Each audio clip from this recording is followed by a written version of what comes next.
Assalamualaikum warahmatullahi wabarakatuh. Alhamdulillah, wassalatu wassalamu ala rasulillah, amma ba'd.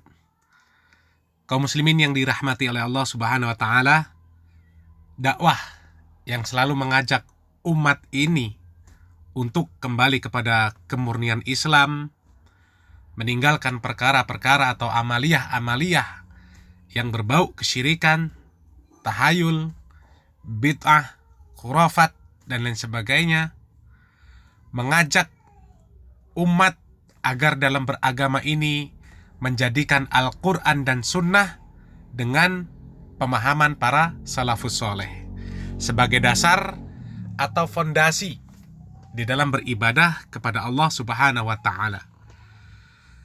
Tapi ternyata sebagaimana dakwah para nabi, meskipun dengan segala kesempurnaan syariat yang dibawa, kesempurnaan akhlak yang ada pada mereka, tetap saja banyak yang memusuhi mereka, mengancam mereka, bahkan sampai dengan membunuh mereka. Begitu juga sebaliknya, ada manusia dengan segala keburukan, kemudian menyerukan kepada keburukan serta kesombongan, dan bahkan sepanjang sejarah penciptaan langit dan bumi, dia adalah manusia yang paling sombong dengan mengatakan ana rabbukumul a'la.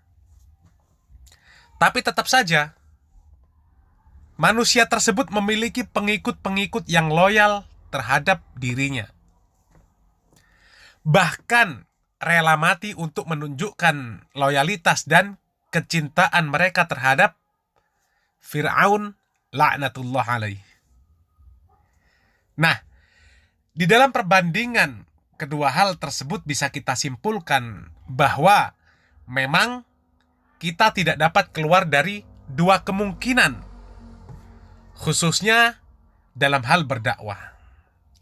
Ada yang menerima dan ada yang menolak. Sehingga kita bisa menyikapi keduanya dengan baik. Tidak terlepas dari dakwah yang mengajak umat ini kepada kemurnian Islam, untuk meninggalkan segala bentuk kesyirikan, meninggalkan perkara-perkara yang tahayul, bid'ah, khurafat, dan segala bentuk kemaksiatan. Dakwah ini mendapatkan berbagai bentuk penolakan dengan berbagai alasan. Kemudian mendapatkan sebutan dan tuduhan-tuduhan keji. Dan yang paling ma'ruf, dakwah yang demikian disebut dengan dakwah salafi wahabi. Kemudian diberikan label-label yang buruk dengan sebutan tanduk syaiton, takfiri, teroris, ekstremis, radikalis, intoleran, dan lain sebagainya. Tidak terlepas dari negeri kita ini ada dua ormas yang paling besar, yaitu Muhammadiyah dan Nahdlatul Ulama. Di mana di antara kedua ormas ini salah satu dakwah mereka ini memiliki kesamaan dengan dakwah yang sering dijuluki dengan Salafi Wahabi, yaitu dakwah dari ormas Muhammadiyah. Di dalam sebuah kajian Ustadz Said Mahyidin rahimahullah, beliau ini adalah salah satu pengurus Muhammadiyah di Provinsi Aceh. Beliau sudah meninggal dunia pada tahun 2020 yang lalu. Allahumma ighfir lahu warhamhu wa'afihi wa'fu anhu. Di dalam sebuah majelis beliau menyampaikan bahwasanya banyak poin-poin kesamaan di dalam berdakwah antara Muhammadiyah dan Salafi. Beliau menyebut dengan teman-teman Salafi, tidak dengan sebutan Wahabi, sebagaimana pembenci-pembenci dakwah Islam yang hak tersebut. Dan apa saja kesamaan tersebut? Kita simak videonya. Pertanyaannya adalah mengapa pengajian Muhammadiyah itu semakin kurang peminatnya. Sementara kajian atau pengajian saudara kita dari gerakan Salafi itu makin hari itu makin banyak, di mana-mana ramai pengajiannya. Pengajian di Muhammadiyah itu tidak seramai pengajian teman-teman kita di Salafi. Walaupun sebenarnya orang-orang yang di Salafi itu juga awalnya adalah orang-orang yang menjadi jamaah Muhammadiyah, dan malah ada pengurus Muhammadiyah. Nah, ini memang ada fenomena bukan hanya di Aceh, tapi di tingkat nasional juga seperti itu. Tapi saya ingin pada malam ini menyampaikan, ada dalam catatan saya ada 10 persamaan dan perbedaan Muhammadiyah dan Salafi. Ini penting untuk kita pahami, ya, kita tahu. Mungkin bapak-bapak juga punya catatan-catatan tersendiri. Apa sih perbedaan gerakan Muhammadiyah atau gerakan dakwah Muhammadiyah dengan gerakan dakwah teman-teman kita di Salafi? Persamaannya juga perbedaannya. Nah, ya, kadang-kadang orang melihat perbedaan saja, tapi persamaannya tidak dilihat. Oleh karena itu kita dengan kelompok manapun Muhammadiyah itu selalu melihat persamaan, bukan perbedaan. Ya. Kalaupun ada gesekan-gesekan di tengah-tengah, di bawah, pada tingkat bawah, itu sebenarnya bukan karena faktor Muhammadiyahnya, tapi faktor lain. Inilah yang harus kita tahu. Nah, sidang jemaah yang dirahmati Allah, 10 persamaan antara Muhammadiyah dan Salafi. Yang pertama adalah, jangan persamaan global dulu, persamaan spesifik. Kalau persamaan global sama-sama beriman kepada Allah, nah itu sama, itu nggak usah kita bahas. Itu innama mu'minuna ikhwah, innamal mu'minuna ikhwatun. Setiap orang mukmin itu adalah saudara. Itu tidak ada perbedaan. Mau dia dimanapun dia kelompok, itu saudara kita. Tapi ada perbedaan yang bersifat spesifik. Nah, kenapa perbedaan spesifik ini penting? Karena sering sekali orang bertengkar itu gara-gara yang spesifik ini, enggak melihat yang global itu. Kelompok A menyerang kelompok B, hanya beda bukan yang globalnya, tapi yang kecil-kecil. Makanya kita perlu tahu yang kecil-kecil agar kita tahu menempatkan posisi kita sebagai warga Muhammadiyah maupun kita ini sebagai orang Salafi yang mengikuti gerakan Salafi. Nah, persamaannya adalah, pertama, sama-sama berpegang teguh pada Al-Quran dan Sunnah. Itu sama. Teman-teman Salafi juga sama dengan Muhammadiyah. Di Muhammadiyah juga didirikan Muhammadiyah itu untuk rujuk ilal Quran was Sunnah. Itu sama. Itu persamaannya. Persamaan yang pertama. Persamaan yang kedua, sama-sama tidak berafiliasi kepada salah satu mazhab tertentu. Maka kadang-kadang ada teman-teman kita yang di luar melihat Muhammadiyah Salafi adalah Muhammadiyah, padahal tidak selamanya seperti itu. Nah, Muhammadiyah adalah Salafi. Jadi kalau Salafi itu adalah Muhammadiyah. Jadi itu tidak benar seperti itu. Ya. Hanya gara-gara ada persamaan yang bersifat seperti tadi.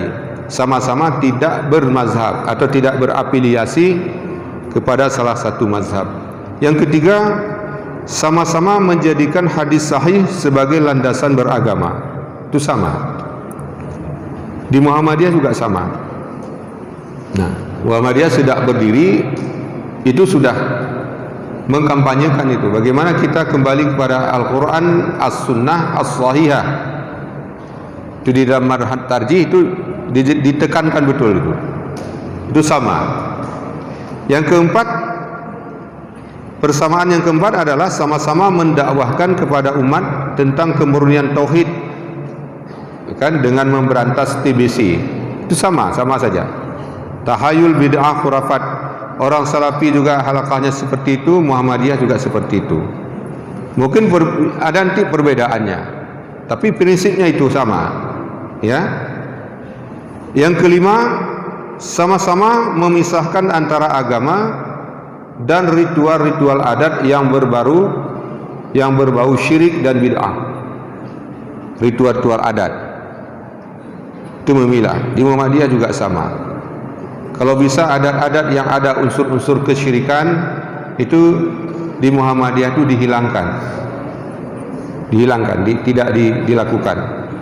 Nah, itu persamaannya kita dengan Salafi. Persamaan yang keenam adalah sama-sama menjadikan manhaj salaf dalam memahami Al-Quran dan hadis. Manhaj salaf itu adalah manhaj Rasulullah, para sahabat, tabi'in, tabi'in, dan ulama-ulama yang mengikuti mereka. Sama saja, tapi mungkin ada sedikit perbedaan pada bagaimana manhaj salaf bagaimana yang dipahami itu mungkin ada pada perbedaannya. Jadi kalau kita melihatkan manhaj salaf, gerakan salaf yang pertama di Indonesia ini adalah Muhammadiyah. Jadi kalau maaf teman-teman Salafi, kalau sekarang ini menamakan diri salaf, gerakan salaf, itu sudah duluan Muhammadiyah. Kemudian sama-sama yang ketujuh, sama-sama menolak hadis dhaif sebagai sumber ajaran agama. Itu sama. Di Salafi juga tidak menerima hadis dhaif, Muhammadiyah juga tidak menerima. Tidak menggunakan hadis dhaif sebagai landasan beragama.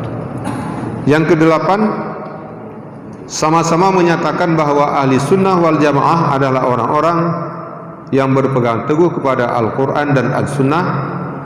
Itu adalah ahli sunnah wal jamaah. Meskipun mungkin ada perbedaan pemahaman tafsir, misalnya perbedaan dari tingkat fikih, ada juga nanti perbedaannya ke arah tasawuf. Itu nanti itu dijelaskan nanti. Yang jelas intinya itu. Ya, ke-8, sama-sama mengakui semua sahabat itu adil. Di Muhammadiyah juga semua sahabat itu adil. Tidak ada sahabat itu yang cacat. Kalaupun dalam sejarah ada sahabat yang keliru karena ininya, tindakannya, tapi itu dikembalikan pada Allah.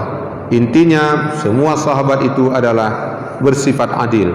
Oleh karena itu di dalam Muhammadiyah tidak ada mencela sahabat.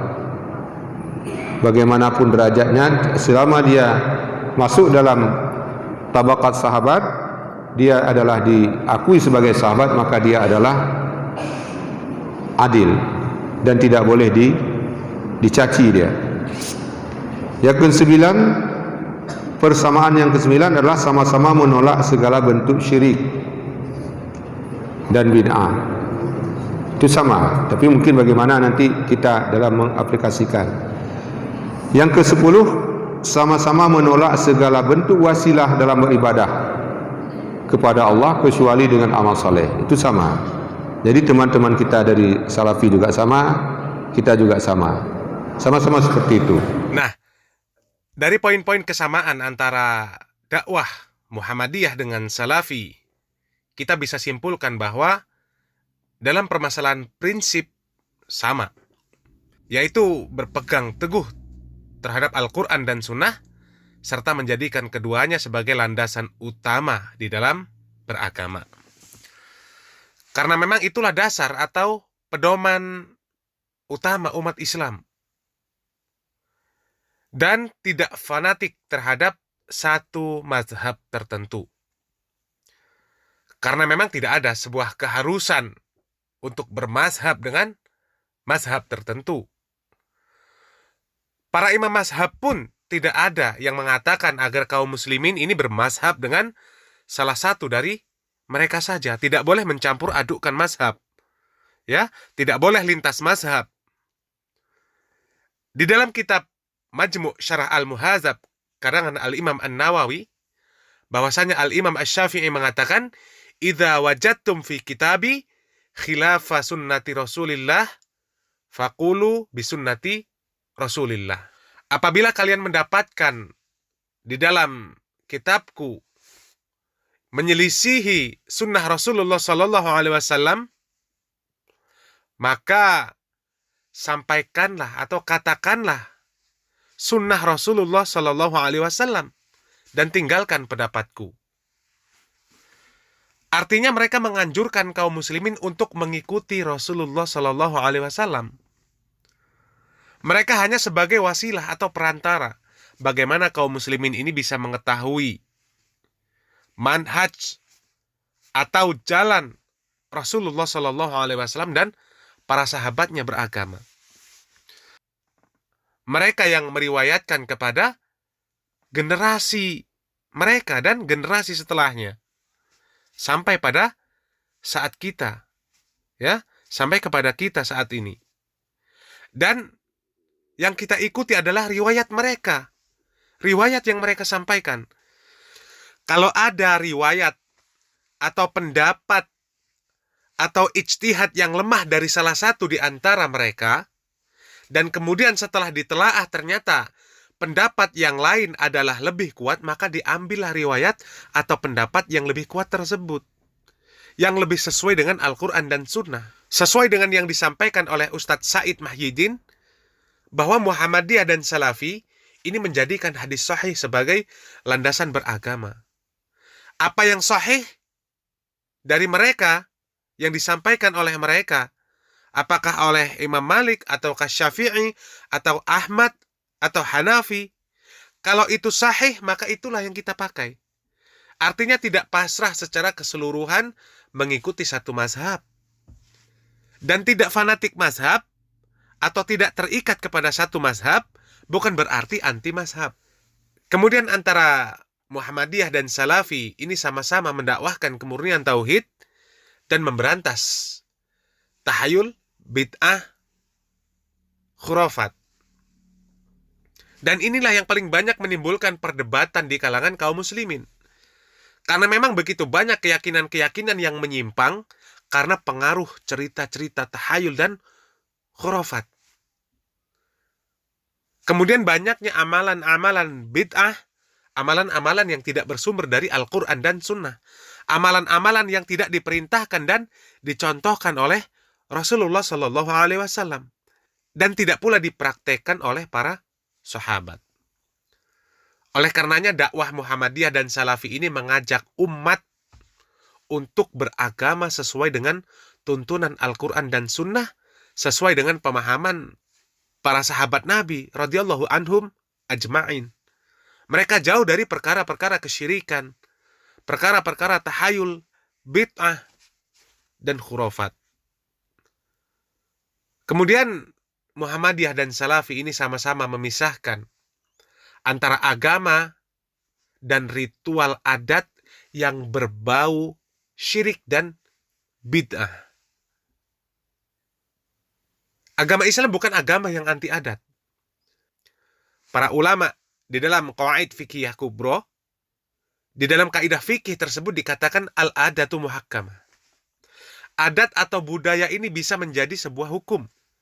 Kaidah ini berbicara tentang kaidah urf atau tradisi atau kebiasaan suatu masyarakat, yaitu kaidah penggunaan tradisi yang berlaku di masyarakat. Ketika ada pernyataan yang berlaku di dalam syariat Islam, yang itu tidak dibatasi oleh hukum syariat, maka batasannya dikembalikan kepada urf atau adat atau kebiasaan atau tradisi masyarakat di daerah tertentu. Kemudian kesamaan berikutnya adalah mengakui para sahabat adalah orang-orang yang adil. Adalatus sahabah atau keadilan sahabat ini sudah diyakini oleh umat Islam dari masa ke masa. Dari masa sahabat sampai dengan hari ini. Meyakini bahwasanya mereka adalah orang-orang yang adil dan benar. Dan ahlus sunnah wal jamaah adalah orang-orang yang mengikuti mereka di dalam manhaj atau metode beragama. Mereka yang paling berpegang teguh terhadap Al-Quran dan Sunnah Rasulullah Sallallahu Alaihi Wasallam. Dan ahlu sunnah adalah orang-orang yang tidak menyelisihi mereka. Tidak seperti orang-orang Syiah, di mana mereka mengaku bagian dari Islam, tapi mereka menganggap para sahabat adalah pengkhianat. Mereka mencela Rasulullah Sallallahu Alaihi Wasallam. Mereka mencela istri Rasulullah Sallallahu Alaihi Wasallam, Ummul Mukminin Aisyah radhiyallahu taala anha. Mereka mengatakan Jibril salah dalam menurunkan wahyu. Ya. Seharusnya wahyu tersebut turun kepada Ali bin Abi Thalib. Jadi orang-orang Syiah ini mereka mengaku Islam, padahal mereka bukanlah bagian dari Islam. Mereka jauh dari agama Islam. Karena akidah mereka ini berbeda dengan akidah kaum muslimin. Kemudian kesamaan yang lain adalah menolak segala bentuk kesyirikan dan bid'ah. Di mana kita ketahui bahwasanya kesyirikan adalah kezaliman yang besar. Allah Subhanahu wa taala berfirman, "Wa idz qala Luqmanu libnihi wa huwa ya'iduhu ya bunayya la tusyrik billah. Inna syirka ladzulmun azim."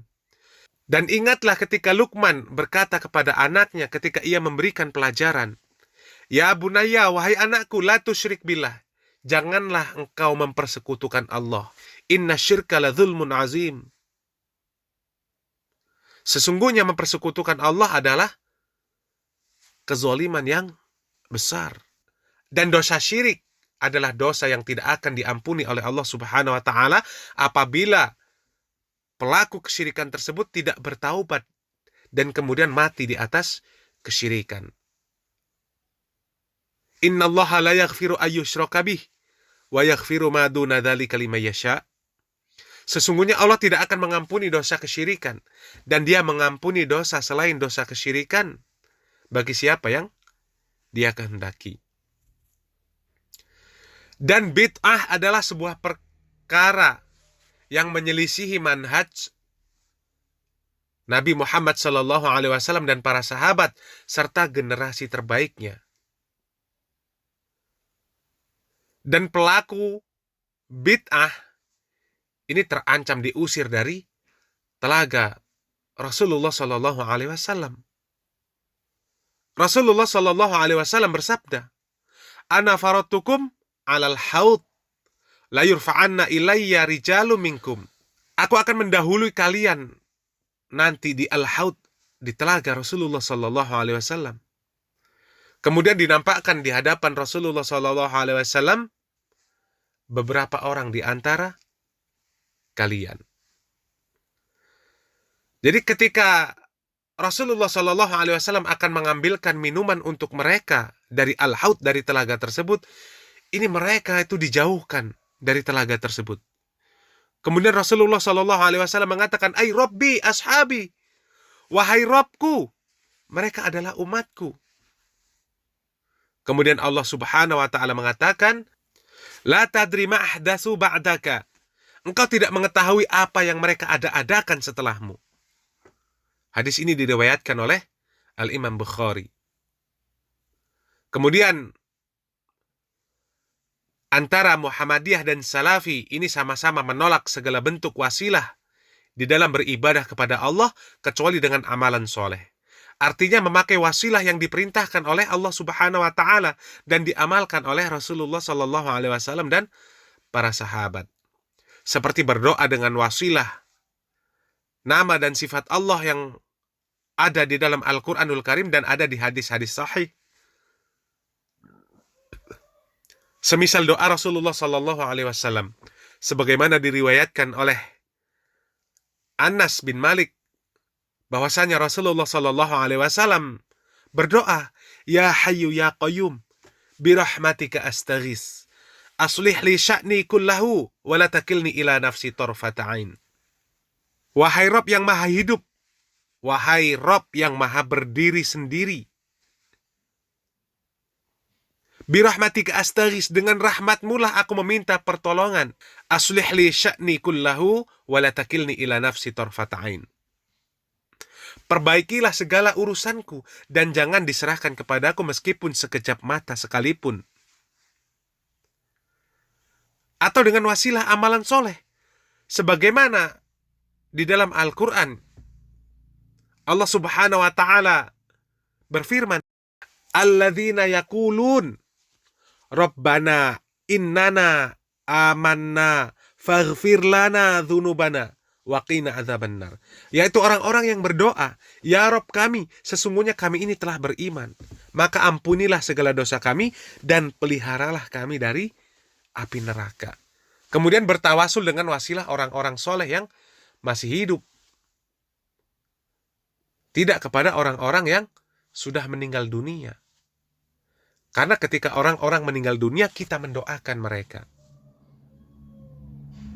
Jadi dari penjelasan yang telah dipaparkan, maka metode di dalam beragama antara Muhammadiyah dan orang-orang yang disebut dengan Salafi ini sama. Pertanyaannya, kenapa organisasi Muhammadiyah pada saat ini hampir dikatakan tidak pernah terdengar dan tidak ada pihak yang mengintimidasi, terlebih melakukan persekusi, penolakan kajian, pembubaran kajian, dan tidak diberikan julukan atau sebutan sebagai Wahabi atau Salafi Wahabi? Apakah karena memang Salafi Wahabi diberikan julukan seperti itu adalah untuk menjauhkan umat ini dari Al-Quran dan Sunnah? Karena memang Salafi atau yang disebut dengan Salafi Wahabi ini semakin hari semakin banyak jamaahnya dibanding dengan majelis ta'lim yang diadakan oleh teman-teman dari Muhammadiyah. Mari berpikir cerdas. Barakallahu fikum. Assalamualaikum warahmatullahi wabarakatuh.